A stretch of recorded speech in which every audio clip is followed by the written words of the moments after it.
Olá, sejam muito bem-vindos à segunda temporada do Nutrição em Cast, o nosso canal de podcast sobre saúde, nutrição, maternidade. Estamos aqui no YouTube em formato de videocast e também em formato de podcast pelo Spotify. Eu sou Cláudia Banducchi, sou nutricionista e hoje nós iremos abordar como a nutrição pode influenciar em uma doença que atinge 10% da população feminina e é responsável por 40% da sua infertilidade. Nós estamos falando da famosa endometriose. E para conversar e dividir esse assunto aqui comigo, eu estou recebendo a nutricionista e pesquisadora Cristiane Salles, expert no assunto. Já aprendi aqui no backstage muito. Cristiane, seja muito bem-vinda ao Nutrição em Cast. Que felicidade recebê-la aqui. Temos muito assunto para colocar em dia aqui, para conseguir compartilhar com esse público todo. Vamos lá, Cláudia. Eu agradeço o convite para nós conversarmos sobre essa doença que, como você estava falando, na verdade, a gente estima que ela atinja 10% da população. Mas, na verdade, a gente acredita que a gente pode ter muito mais pacientes com endometriose do que essa estimativa. Uhum. E, na verdade, muitos dos casos, eles não são corretamente investigados e, consequentemente, eles não são diagnosticados, né? E é uma doença que me instiga por uma questão pessoal também. Não, e eu trabalho no consultório há quase 15 anos com tentantes, gestantes e pós-parto. Então, a endometriose faz parte do nosso dia a dia, né? Sim. Então, eu acho que a gente tem que entender o papel da nutrição, né? Como a nutrição pode ser colocada nesse momento. Mas antes da gente entrar na nossa área de nutrição e alimentação, eu queria que você explicasse um pouquinho, Cristiane, o que é a endometriose, né? Então, vamos entender um pouco mais sobre essa doença. Podemos dizer assim, é uma doença? Sim, trata-se de uma doença. Ok. Normalmente, o que a gente fala? Quando se pensa em endometriose, relata-se muito. É o tecido do miométrio, né? O tecido que está dentro do útero que está fora. Se a gente for ver, na teoria, a gente já sabe... No princípio, quando veio a descoberta, lá no início do século, se imaginava isso. Tem até a teoria de Sampson, que ele colocou que a endometriose ela se desenvolveria por uma questão de uma menstruação retrógrada. Uhum. Que seria exatamente o que? Ao invés de ela sair pela vagina, no fluxo normal, ela voltaria pelas tubas uterinas e ficaria naquela cavidade. Mas hoje a gente já sabe que não é exatamente o tecido endometrial fora da cavidade, fora do útero específico, né? Presente na cavidade pélvica. Não é o mesmo tecido. Não é o mesmo. Okay. A gente já tem características microscópicas que a gente já vê de diferenças, modificações celulares, inclusive de resposta a hormônios, de própria produção de hormônios, por exemplo. Então, é um tecido que se assemelha e que tem um comportamento similar ao tecido do endométrio. Mas ele não seria exatamente o endométrio fora do útero, né? Tá. Então, é bom a gente sinalizar isso para entender o que seria essa endometriose, né? E aí, por essa questão desse tecido fora do útero, o que acontece? No período menstrual, pela influência hormonal, que a gente tem os ciclos hormonais, né? As alterações, da mesma forma que o miométrio especifica, o tecido, o endométrio, na verdade, o endométrio, ele tem influência hormonal e tem aquelas alterações que a gente tem no período menstrual e o sangramento, dentro da cavidade abdominal, ele também tem essas alterações e influências de inflamação, de estresse, que vai fazer com que algumas dessas pacientes venham a ter sintomas de distensão abdominal, de inchaço, geral em muitos momentos, pela questão da inflamação mesmo, e também de dor. Que é uma das principais queixas de endometriose. Uma das principais queixas, que é exatamente, muitas das pacientes acabam tendo o diagnóstico, que em muitos momentos ele é tardio também, por conta da queixa de dor, que vem as cólicas abdominais, e normalmente essa cólica abdominal, ela não é uma cólica abdominal comum, ela é uma cólica abdominal de grande intensidade na grande maioria das pacientes. Que aí vem a diferença também. A endometriose, é regra que todas tenham dor e que tenham cólicas? Não. Uhum. Que aí vem diversos fatores que, inclusive, a gente pode entrar também depois na questão do estilo de vida e da nutrição. Também podendo estar influenciando. Como outros fatores que a gente desconhece, para algumas pacientes não terem dor também. Ou terem dores que são mais controláveis. E esses números que eu te disse no começo falando, que atinge as 10% da população feminina, são dados de mulheres de 25 a 35 anos. É uma doença específica dessa idade?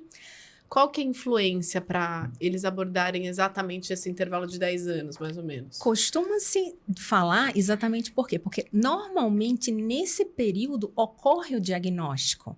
Mas a gente não pode dizer que essa doença desenvolveu nesse período.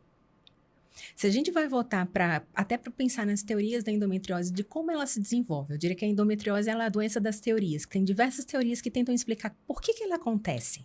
Por que esse tecido que se assemelha a um endométrio, ele está presente nessa cavidade pélvica, que aí vem também que, na verdade, ela não é só a cavidade pélvica, ela normalmente se encontra na região pélvica, mas ela pode ser encontrada na região abdominal. Como, por exemplo, diafragma, região superior, indo para fígado, que são questões mais raras também, que tem os espaços, indo para rins. Tem outras regiões torácicas também. Então, a endometriose, ela é encontrada em diversos lugares do nosso corpo. Ela não seria só uma doença pélvica, como a gente resume, né? No útero ali, né? Exatamente.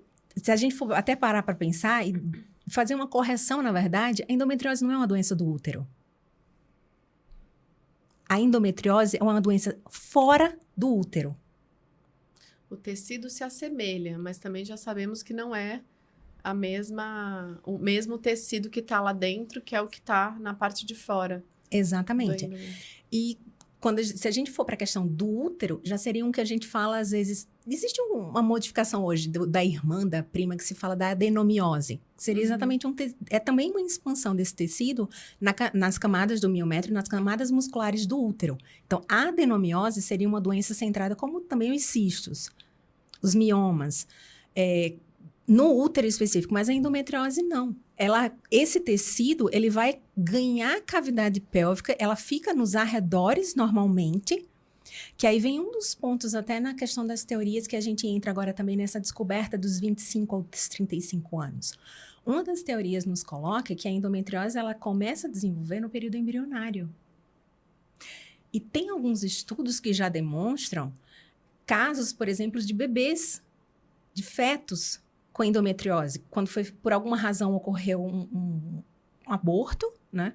Esse feto ele não veio a desenvolver e nas autópsias observou que existia um tecido similar ao endometrial, como se observa nas mulheres com endometriose e exatamente nas mesmas regiões em que se encontra essa paciente com endometriose. Ou seja, isso provavelmente foi estimulado também desde a fase da gestação. Exatamente.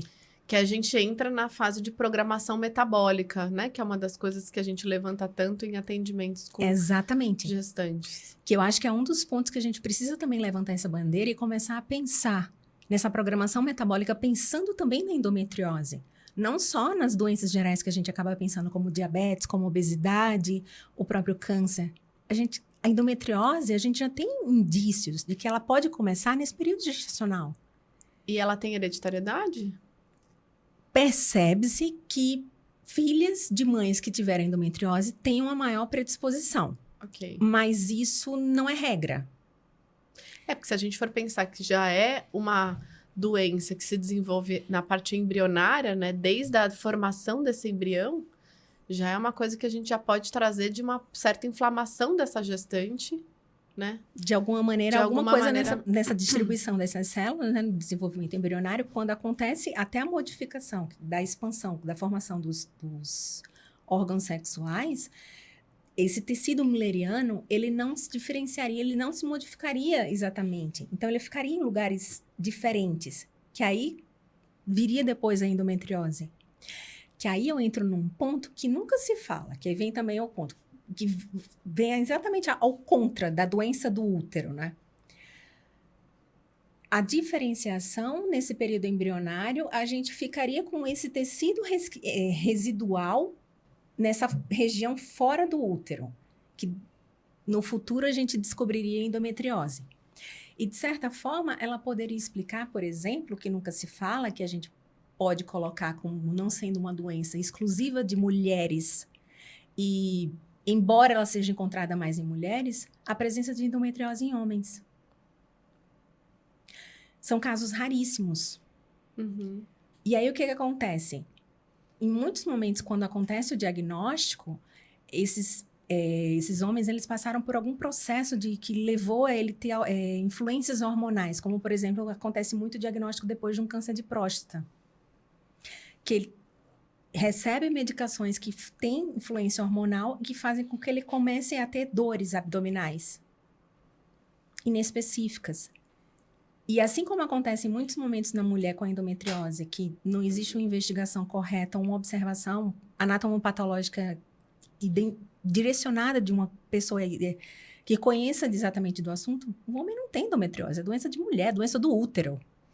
E se a gente pensar que se ela é uma doença embrionária, né, desde lá da fase de formação desse feto, a gente pode dizer que uma mulher de 25 a 35 anos, ela já tá tardio essa descoberta. Sim.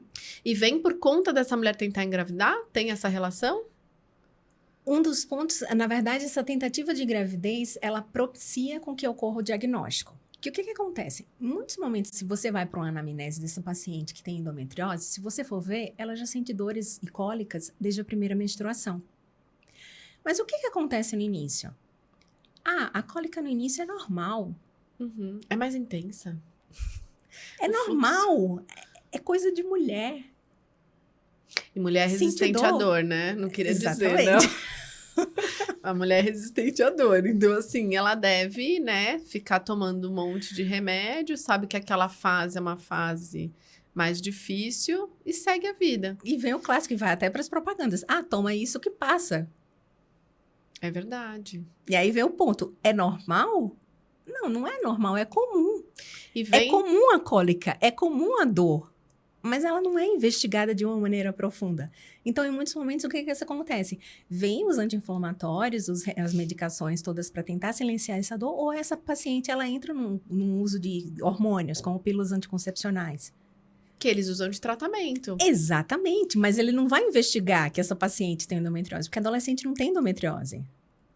Uhum. É a doença do adulto. Mas será que é a doença do adulto mesmo? Ou é porque eu não estou vendo naquele período inicial e tentando descartar que existe essa endometriose? Até porque se a endometriose causa 40% da infertilidade, a mulher de 25 a 35 anos é a idade que a gente pega no consultório que essa mulher está se preparando para engravidar ou está querendo, enfim. Exatamente. Que aí, na verdade, ele propicia, e quando acontece a infertilidade, ela propicia com que ocorra o diagnóstico da endometriose. Que aí você começa a pensar, será que essa paciente tem endometriose? Que aí começa... E aí vem num outro ponto também, no aspecto que aí tem muita associação, às vezes, da endometriose e medo das pacientes. Tenho endometriose, não posso engravidar. Não, não é assim. Ter endometriose não é um diagnóstico de infertilidade.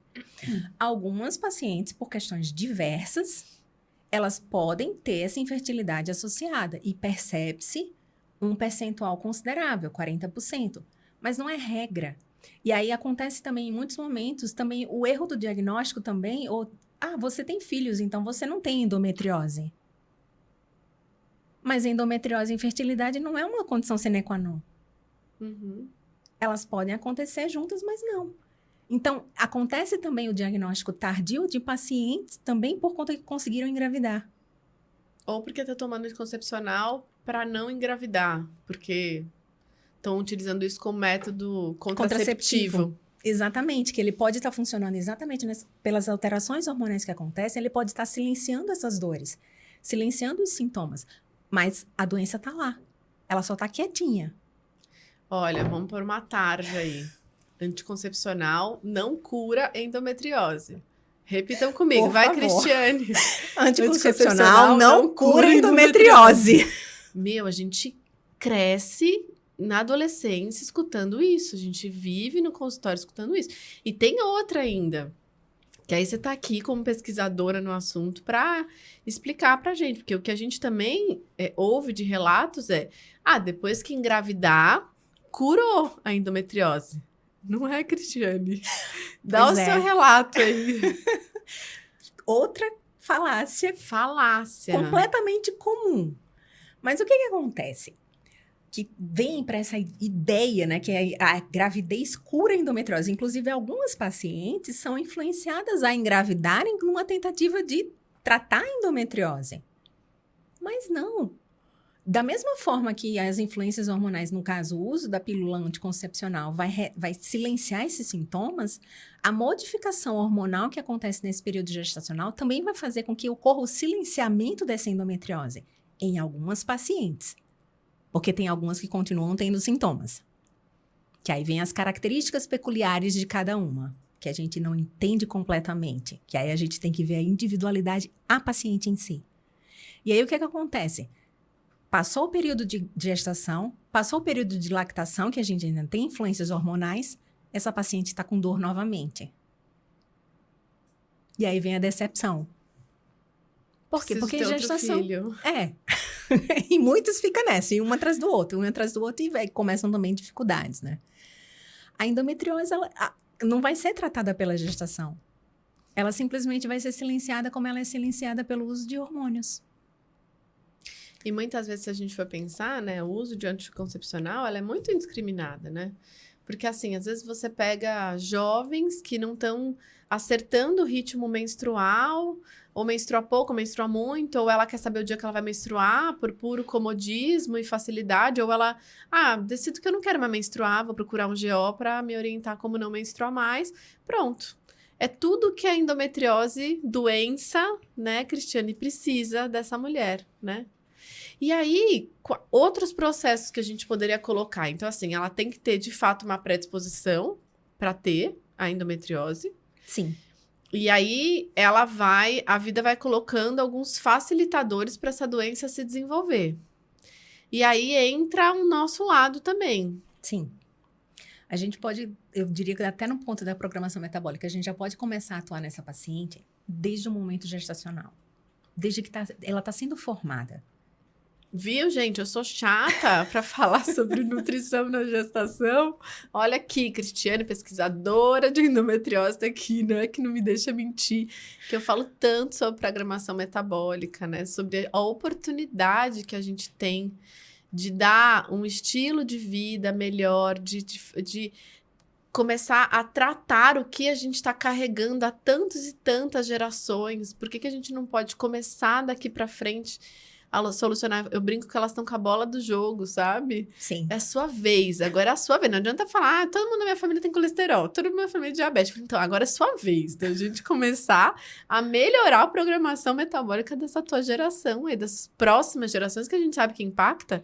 As próximas, sua gestação vai impactar nas 3, 4 gerações seguintes. Então, é muito sério. Sim. Né? E é importante se a gente começa a pensar, a formação do óvulo dessa menina, se a gente pensando na gestação específica, para ver o impacto posterior. Na verdade, o que eu me alimento, aí vem a questão da responsabilidade que a gente tem.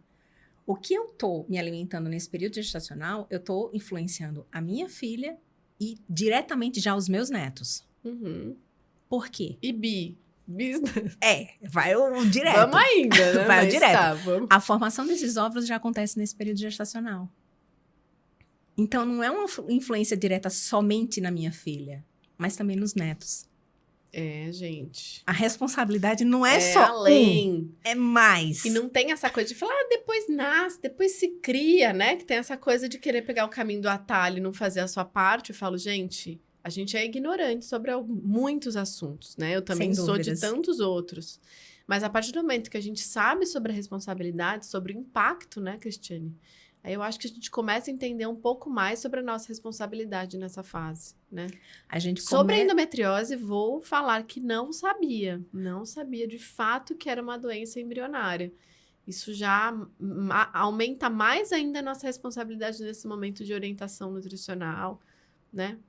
Tem muitas teorias, né, que falam dessa endometriose. E uma delas, que para mim é muito forte nesses aspectos, eu acho que também por essa responsabilidade nossa da questão da nutrição e entendendo também da importância da programação metabólica, eu advogo muito em relação a ela.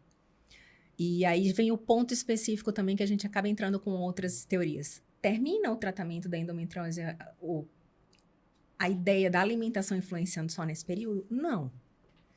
essa janela de oportunidades, como a gente chama dos 1.100 dias, ela é fundamental, que inclui a gestação. Que, na verdade, se a gente for pensar, ela deve começar antes. Na pré-concepção. Exatamente. A gente tem que começar a pensar na nutrição e nessa influência, não exatamente na gestação, mas antes, na pré-concepção, para melhorar a qualidade desses óvulos e desses espermatozoides.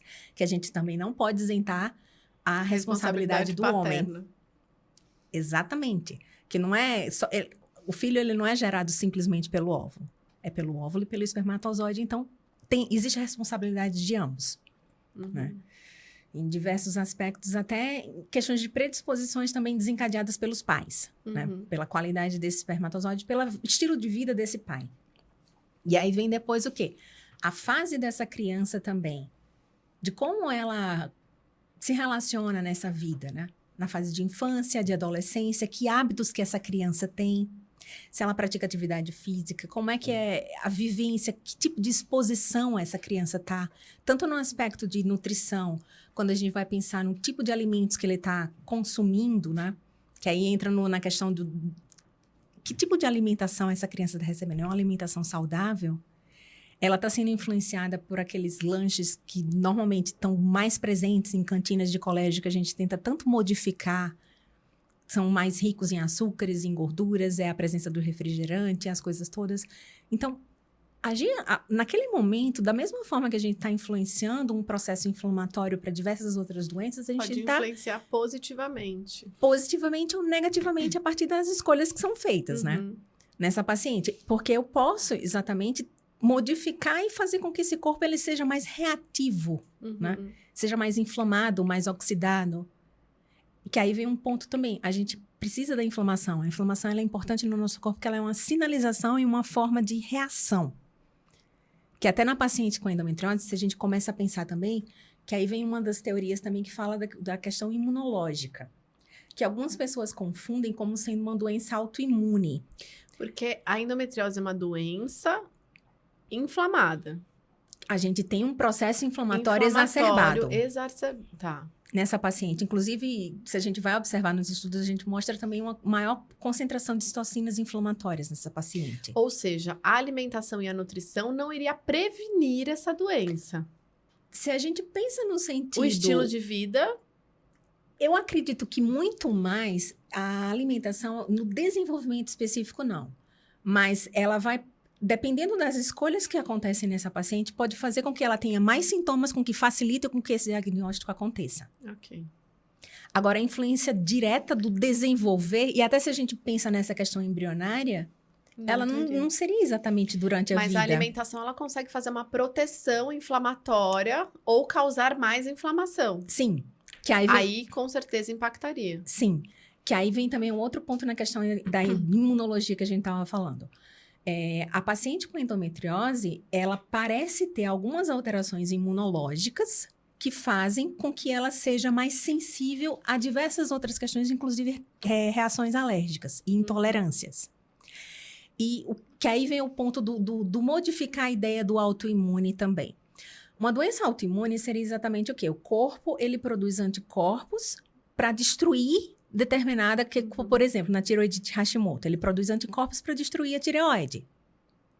Na endometriose, se a gente for pensar nessa lógica, o corpo ele não está indo lá atacar esse tecido similar ao endométrio fora. Ele que está se inflamando, né? Ele está quieto. O corpo está lá, deixando conviver, como se ele fosse uma coisa normal. Ele tá ali. E tanto deixa conviver que ele vai aumentando, né? Ele vai se alastrando. Exato. Né? Que aí entram em outras teorias também da questão da relação da expansão da endometriose, de ganhar vasos linfáticos. Existem diversas teorias que tentam explicar essa relação da endometriose e por que ela surge, né? Que aí vem as ideias de se a dieta poderia influenciar nesse desenvolvimento, tudo. Na verdade, eu acredito muito mais que o tipo de dieta, ele vai fazer com que ocorram alterações que façam com que eu consiga diagnosticar mais facilmente, por sintomas. Não exatamente porque a dieta tem uma influência direta nessa predisposição. Mas, óbvio, a partir das escolhas que eu faço, eu posso piorar. Assim como eu posso piorar um diabetes, como eu posso piorar uma obesidade, como eu posso piorar uma doença cardiovascular. Então, vamos pensar assim, ó, Cristiane. Então, chegou uma mulher no seu consultório E aí, qual é a anamnese que a gente vai fazer? Qual é a busca de informação que a gente vai fazer para definir essa alimentação? Porque quando a gente fala em inflamação, a gente tem muitos alimentos que são inflamatórios. E a gente sabe que alimentos que as pessoas denominam inflamatórios são retirados numa endometriose, numa SOP, que é síndrome do ovário policístico, até numa FIV hoje em dia eu já vejo protocolo para retirar glúten, lactose. E aí eu acho que é uma coisa que a gente tem que levantar aqui, porque isso está sendo super banalizado. Tipo assim, quer aumentar a sua fertilidade? Então, se é um processo na endometriose inflamatório, então assim, tira os alimentos inflamatórios. Tá, mas quem disse que a lactose é inflamatória para você? Menina, tem uma raiva disso, não é? Quem disse que tudo bem, a qualidade da nossa farinha de trigo não é das melhores. Eu até estimulo muito os pacientes a buscarem boas fontes de carboidrato e tudo mais, mas assim, eu acho que a gente tem que tomar um pouco de cuidado, né, em colocar de que assim, segue esse protocolo de fertilidade, né, esse protocolo de endometriose, e você vê que assim, não é uma doença inflamatória. E aí na cabeça das pessoas eu ponho anti-inflamatório, tiro os alergênicos. Você pensa dessa maneira, Cristiane? Eu acho que é uma pauta muito frequente, né? E uma responsabilidade muito grande. Eu diria que a gente não tem um protocolo específico para paciente com endometriose. Se a gente for Por isso não pode banalizar, né? Se a gente for pensar em protocolo, a gente não vai tratar a paciente. A gente vai pensar simplesmente na doença e focando simplesmente nessa inflamação. Mas vem até um ponto que a gente estava conversando um pouquinho antes aqui. Será que vai ser o glúten? Será que vai ser essa lactose? Ou seja, o trigo, né, que a gente fala especificamente, ou o leite, os laticínios? A gente estava discutindo um caso de uma paciente que tinha se retirado tudo e o que ela estava reagindo? Camomila. Ou seja, eu preciso fazer uma anamnese bastante ampla com essa paciente para entender essa paciente. E não simplesmente a doença dela. Eu sei que a endometriose, o que? Ela tem aspectos imunológicos que eu tenho que raciocinar nesse aspecto e ver como é a resposta dessa paciente. Porque as pacientes, elas diferem entre si nos sintomas e nos comportamentos dela, que a gente às vezes até brinca que existem endometrioses, né? Diferenças, até porque uma tem infertilidade, a outra já não tem essa propensão à infertilidade, uma outra tem mais propensão a alergias, outra não, uma tem dores, a outra não tem. Embora, inclusive, a endometriose seja característica essa presença das cólicas menstruais, nem sempre todas as pacientes têm a cólica menstrual como um sintoma prevalente ou tão significante. Que aí questões diversas podem explicar isso. E aí vem o ponto que a gente tem que pensar. Eu tenho que ser ampla e pensar nessa paciente e não simplesmente na endometriose. Eu tenho que entender que tipo de intolerâncias possivelmente essa paciente pode ter. E aí vem o ponto, seria só a intolerância, mas essa intolerância ela está sendo primária ou secundária? Como, por exemplo, a deficiência, que me justificaria também uma retirada de leite. Essa paciente tem uma intolerância à lactose por conta que ela não produz mais a enzima lactase? Ou eu estou tendo, por exemplo, uma alteração de microbiota que faz com que esse intestino ele esteja mais inflamado, mais propício a reações, que faz com que essa paciente ela tenha mais intolerâncias, no plural, não só a esse leite, ou seja, mas também às farinhas, ao trigo. Por que a gente não cuida dessa mulher para melhorar essa absorção e essa digestão? E entender o porquê que ela está se inflamando quando consome, se queixando quando consome esses alimentos, do que fazer a retirada, né? A retirada, entre aspas, também não cura, né? Se a gente faz a retirada dos alergênicos, entre aspas, e não cuida dessa microbiota, que é um assunto super estudado, porque a gente faz a absorção de grande parte de todos os nutrientes no intestino. Se a gente tem neurônio e neurotransmissor que conecta no cérebro ao intestino, gente, não é porque ali ele não tá só para formação de bolo fecal, né? Tem muito mais coisa ali, porque a gente precisa estudar e entender, né? E se a gente for voltar também, a gente tem mais bactérias no nosso corpo do que células. E aí vem, a gente precisa ter um equilíbrio também dessas bactérias no nosso organismo, né? De todas as relações, como você estava falando, influenciando para a questão também hormonal. Porque, por exemplo, uma das coisas que a gente pensa também nessa paciente com endometriose, que a gente fala hoje na alteração de microbiota e também na predisposição a maiores influências hormonais, né? Que a paciente com endometriose, ela tem muito o que a gente fala? É uma doença estrogênio dependente, né? Ela é influenciada pelo hormônio estrogênio. E o que a gente observa? Dependendo do tipo de bactérias e de como está essa microbiota dessa paciente, ela pode ter uma maior predisposição, a maior retenção desse estrogênio, que a gente começa a falar do estroboloma. A influência da bactéria também na nossa regulação hormonal. Uhum. Então, a gente, quando vai pensar nessa paciente, a gente tem que ter uma anamnese de uma forma que a gente tente ver essa paciente no todo e no momento dela. Quais são essas intenções dessa paciente? Por que ela me procurou? Foi por conta de dor? Foi por conta de uma infertilidade? É por conta que ela vai passar por um processo cirúrgico? É por conta que ela está tendo diversas intolerâncias? É porque estão surgindo outras doenças? Então, eu preciso entender quem é aquela pessoa que está ali na minha frente. E não simplesmente colocá-la como uma endomulher. Inclusive, eu não gosto desse termo, porque você tira a pessoa. Você está tirando a identidade da pessoa que está ali na sua frente e está transformando ela numa doença. Então, se eu foco simplesmente na doença e eu não procuro também entender as causas do que está desencadeando essas coisas, eu estou fazendo a mesma coisa no início lá da endometriose, do diagnóstico tardio. Eu não estou procurando entender por que estão acontecendo essas intolerâncias. Eu tiro o glúten, eu tiro a lactose, mas eu não procuro entender por que essa paciente está reagindo ao glúten e à lactose. Às vezes você tira e você fica causando mais alergia nessa mulher, porque você não trata a absorção, a digestão, a microbiota dela. Não trata o problema. E aí você tira e depois você põe, você não tem nem enzima digestiva para digerir, aí você começa a criar outros processos inflamatórios. Isso é muito sério, é uma coisa que a gente vê com uma certa recorrência. Sim. Né? Então a gente tem... Porque para eu pensar assim, eu quero tratamento da endometriose, seria cirúrgico. Não. Nem todas as pacientes vão precisar fazer a cirurgia. Mas, se a gente pensa... Não dá pra gente dizer cura especificamente, mas o que seria mais próximo da cura seria cirúrgico. E também não seria qualquer tipo de cirurgia.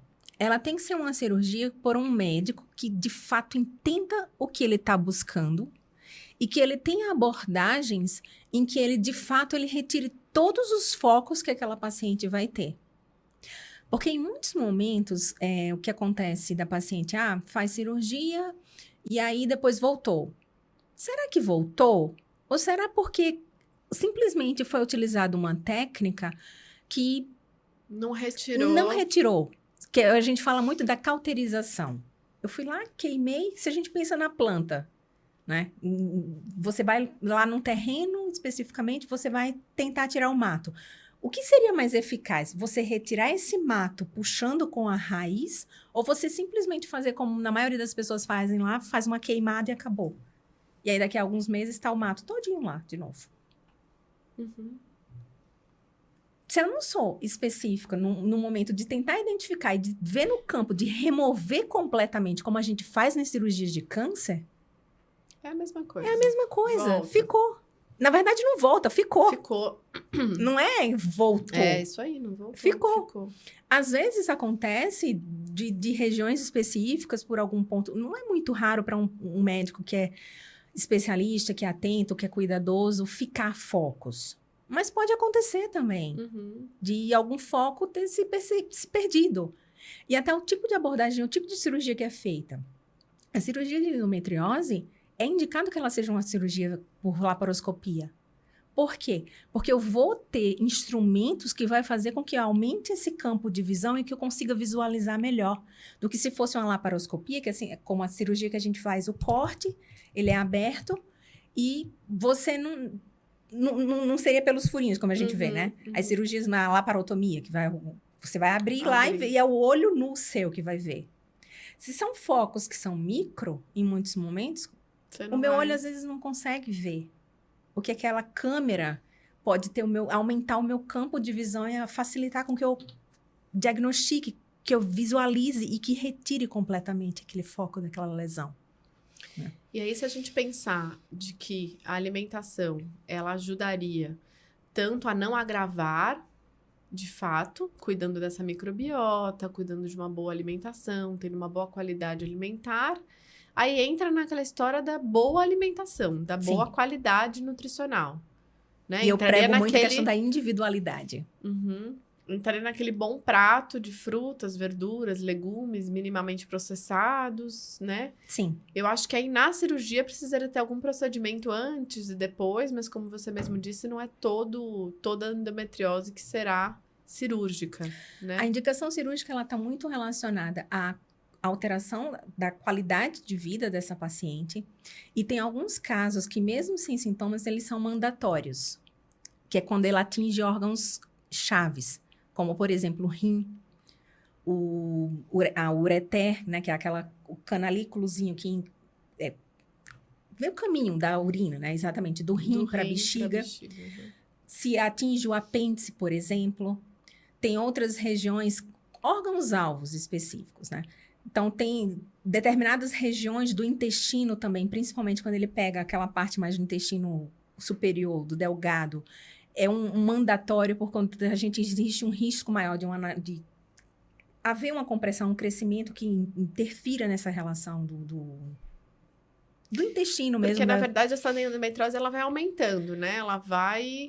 Sim, ela pode ir se proliferando no nosso organismo, enquanto ela estiver presente lá, que vem até das teorias também da questão de proliferar, que vai para a ideia do proliferar tanto por vasos sanguíneos, por vasos linfáticos. Existem diversas teorias que tentariam explicar e tentariam colocar essa questão e justificar essa expansão dessa endometriose, né, nessa paciente. E tem um aspecto também que a gente entra no ponto de inflamação e na nossa área específica da dieta, o que a gente está colocando para essa paciente, tanto no aspecto de alimentação, do tipo de nutriente que a gente está dando para essa paciente, quanto também de tóxicos, de agrotóxicos, de poluentes, que eles também podem propiciar, tanto nessa questão de maior alteração de microbiota, quanto também o maior propiciar a questão inflamatória, a questão de estresse.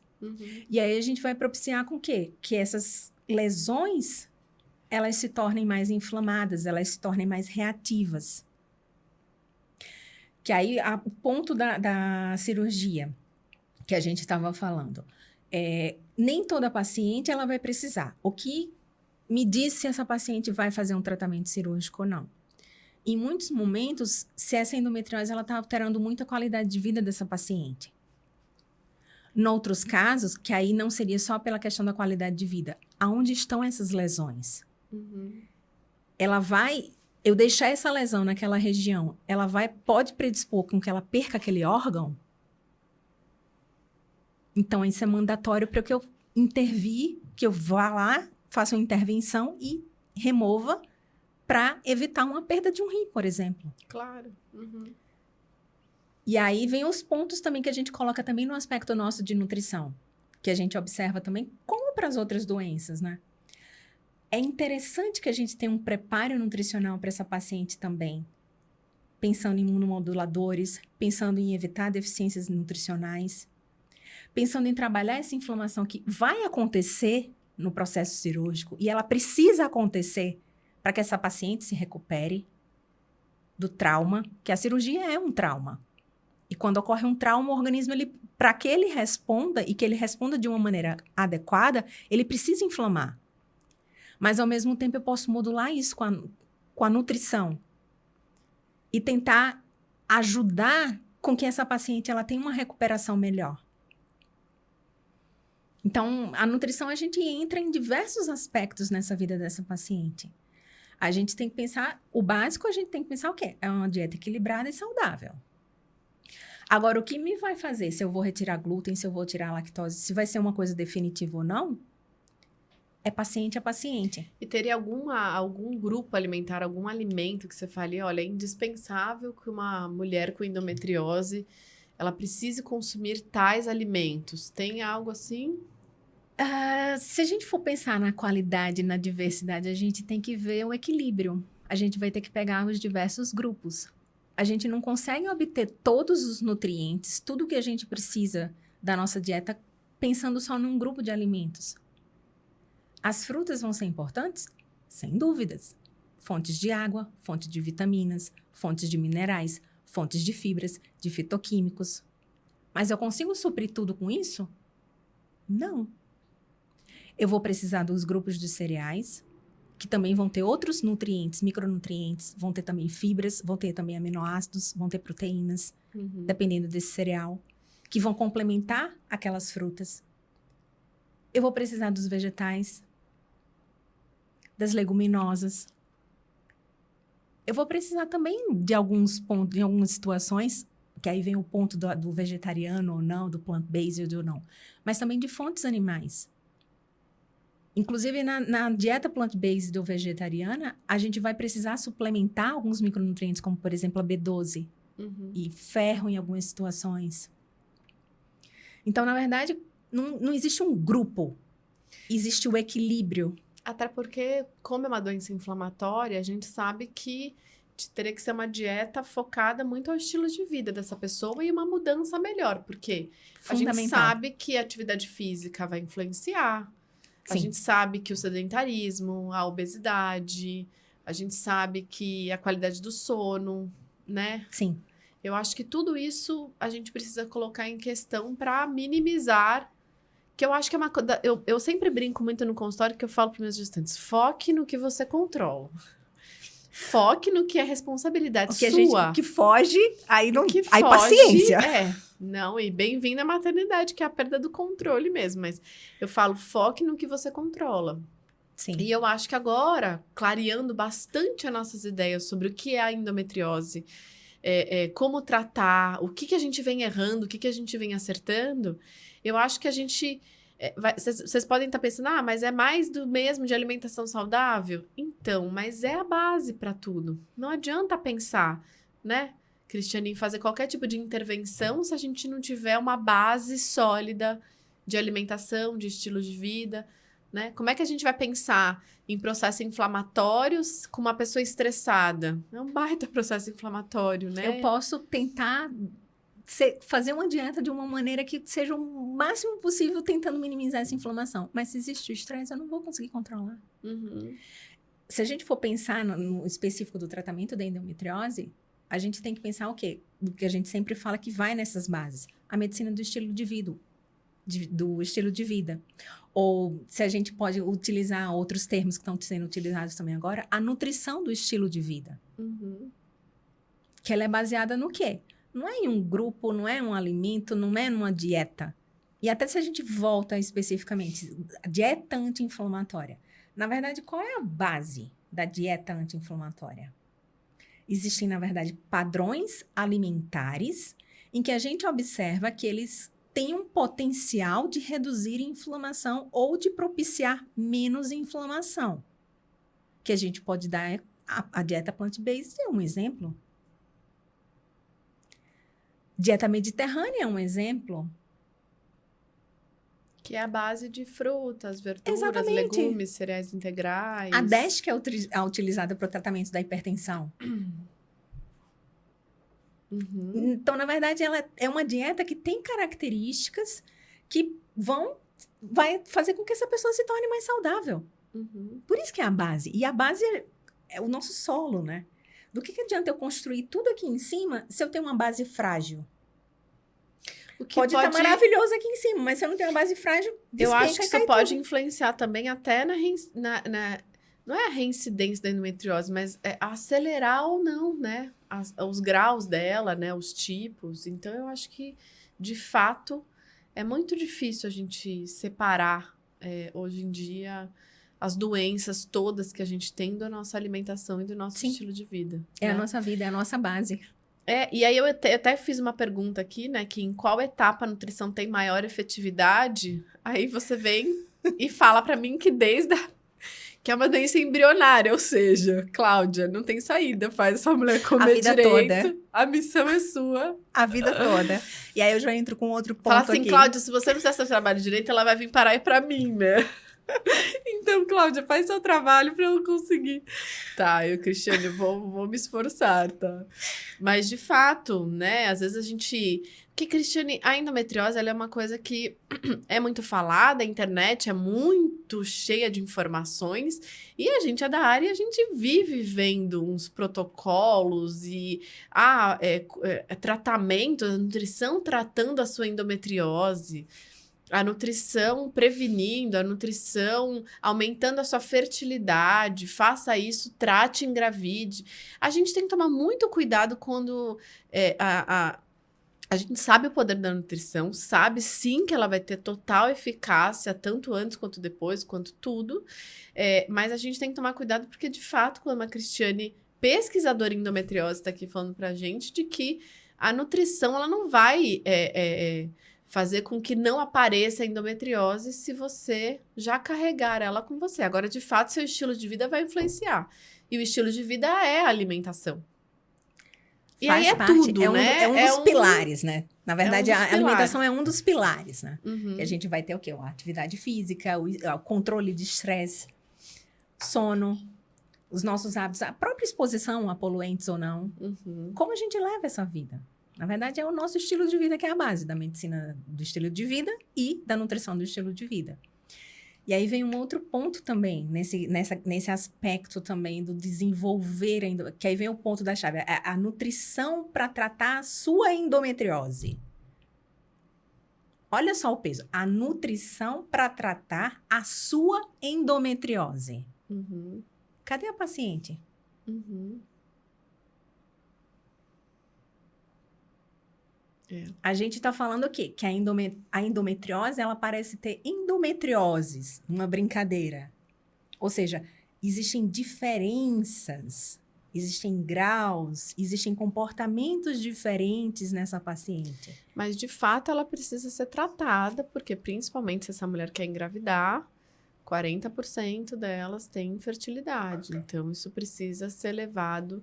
Eu acho que com tanta informação, né, de tantas pesquisas, né, e agora a gente esclarecendo e conhecendo tudo isso, é uma forma da gente ter esse conhecimento para o quanto antes souber, o quanto antes trata, o quanto antes minimiza danos. Sim. Né? Que aí vem um dos pontos, às vezes, nos estudos que tem, são principalmente os epidemiológicos, né, que nos colocam para o desenvolvimento, a alimentação poder propiciar o desenvolvimento da endometriose, como coloca, às vezes, carnes vermelhas parecem propiciar o desenvolvimento da endometriose. O que acontece para qualquer pessoa, para qualquer processo inflamatório que acontece, independente de doença específica? A gente sabe o quê? Que as carnes, elas contêm, principalmente as carnes vermelhas, que aí vem também um outro ponto desses estudos. Eles misturam as carnes vermelhas com carnes processadas. É um primeiro erro. Uhum. A gente deveria separar esses dois itens para ter uma interpretação melhor desses estudos. E aí vem, essas carnes vermelhas e processadas, já que elas são colocadas juntas, elas têm uma maior quantidade de gordura saturada. Existe uma discussão em relação a essa gordura saturada, se sim, se não, tudo, mas a gente sabe que ela pode propiciar a maiores alterações inflamatórias. Com certeza. No nosso organismo. Além dessas gorduras saturadas, o que essas carnes também têm? A gente sabe que hoje em dia, muitas das carnes elas estão bastante contaminadas com agrotóxicos. Uhum. Então, eu tenho 2 pontos já falando aí para propiciar a inflamação nessa pessoa. Então, será que é a carne vermelha que ajuda a desenvolver a endometriose? Ou será que o maior consumo desses alimentos que tem potencial inflamatório faz com que essa paciente tenha mais sintomas e, consequentemente, ela tenha mais diagnóstico? Porque, por conta dos sintomas, começa-se a suspeitar e se faz uma investigação e um diagnóstico. E, às vezes, tem desequilíbrio essa dieta também, né? Eu acho Na grande maioria, que é o ponto da dieta ocidental que a gente fala, que é exatamente baseada em não tem equilíbrio nenhum. E outra, a gente tem que pensar que o processo inflamatório, gente, aqui a gente tá falando de endometriose, mas o processo inflamatório é infarto, o processo inflamatório é derrame, o processo inflamatório diabetes, não é. É diabetes, obesidade é o processo inflamatório. Sim. Então, meu amor, seja bem-vinda né? Somos um processo inflamatório. Agora, o quê? A nutrição vai agregar como antioxidantes, né? A gente Sim. vai agregar, assim como os anti-inflamatórios aí, com certeza irão agregar, mas eu acho que precisa pensar nesse estilo de vida, Sim. né?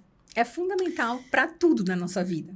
O estilo Cristiane de vida. clareou, assim, demais todas as minhas percepções sobre endometriose. Foi uma aula hoje sobre isso. E é algo que a gente precisa passar a informação correta. E você fez isso muito sabiamente. E orgulho de ter nutricionista, pesquisador e saber tanto sobre um assunto como esse.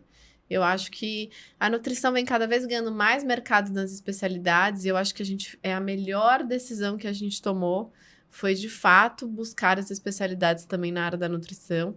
Porque a gente começa a ter expert nos assuntos, né? E você estava comentando no começo da nossa entrevista, não, na verdade no backstage aqui, de que tudo começou no clique porque você teve endometriose. Sim, exatamente. Foi o clique da minha vida. De certa forma, eu encontrei o meu propósito com a endometriose. Uhum. E ela me instiga todo dia, na verdade, eu sei um pouquinho. Um pouquinho mais de um pouquinho, né? Um pouquinho. Você dá muita aula para muito médico. Nada, eu acho que o conhecimento é infinito. Não, com certeza. E todo dia a gente vai aprender, e principalmente nessa doença cheia de teorias, cheias de percepções, a gente precisa pensar muito e saber olhar muito para essa paciente e não simplesmente defini-la e focar simplesmente numa doença. Uhum. A endometriose, ela é uma doença prevalente, ela atrapalha a qualidade de vida de muitas pessoas, mas a gente precisa ter um olhar diferente e não simplesmente focado em protocolos específicos. Uhum. A gente precisa ver essa paciente, porque senão a gente não vai tratar essa paciente. E cautela nos sonhos dessa mulher, né? Sim. Dessa família, né? Eu trabalho muito com pré-concepção e, assim, a gente tem que olhar para isso com muita atenção, né? Não é só mais um, Sim. né? Só a gente sabe tantas e tantas tentativas, né? Tanto para evitar todo mês as dores, como, sim, um filho. Enfim, tem várias coisas que dão de consequência. Mas, obrigada. Obrigada a você pelo convite, Cláudia. A Cristiane atende na Clínica Lira, que é uma clínica que trabalha, uma das especialidades é endometriose. Vou pedir para o pessoal deixar o arroba aqui da clínica, deixar o arroba para encontrar a Cristiane também. Nas redes sociais dela, ela fala exclusivamente sobre isso e eu acho que precisa seguir para buscar informação. Porque o que acontece é que tem muita coisa aí e eu prometo que eu vou me esforçar na alimentação na gestação para quando elas chegarem até você, as coisas já estarem melhores. Aí prometo me dedicar na programação metabólica aí dessas futuras gerações. Eu queria entregar para você um mimo do nosso apoiador, da Nutrify. Obrigada, Cláudia. Em agradecimento mesmo a sua participação. Eu sei que parou o seu dia para vir aqui para conversar sobre esse assunto, mas foi muito enriquecedor mesmo, viu, Cristiane? Te agradeço. Eu agradeço a oportunidade de falar aqui, também em nome de todos da Lira, porque eu acho que nessa minha missão e nesse meu propósito com a endometriose, ele também está nessa questão de divulgação. De esclarecer, de tentar entender melhor ela, que aí eu não largo a pesquisa nesse aspecto também, e de tentar falar mais sobre ela, torná-la mais conhecida e, ao mesmo tempo, melhor entendida. Uhum. E se fosse tão fácil tratar, minha gente, não teria tanto, né? Se fosse só um protocolozinho, né, Cristiane? Não seria o que é. A gente não teria as consequências que a gente tem. Obrigada. Obrigada mesmo. Obrigada, equipe toda da LB Filmes. Obrigada a você que ficou com a gente. Curta esse nosso podcast, compartilhe. Ele tá em formato de podcast pelo Spotify, então só acessar o nosso Nutrição em Cast nas redes sociais. O pessoal tá colocando aqui também o meu de nutricionista. Me acompanhe lá. E é isso. Até a próxima.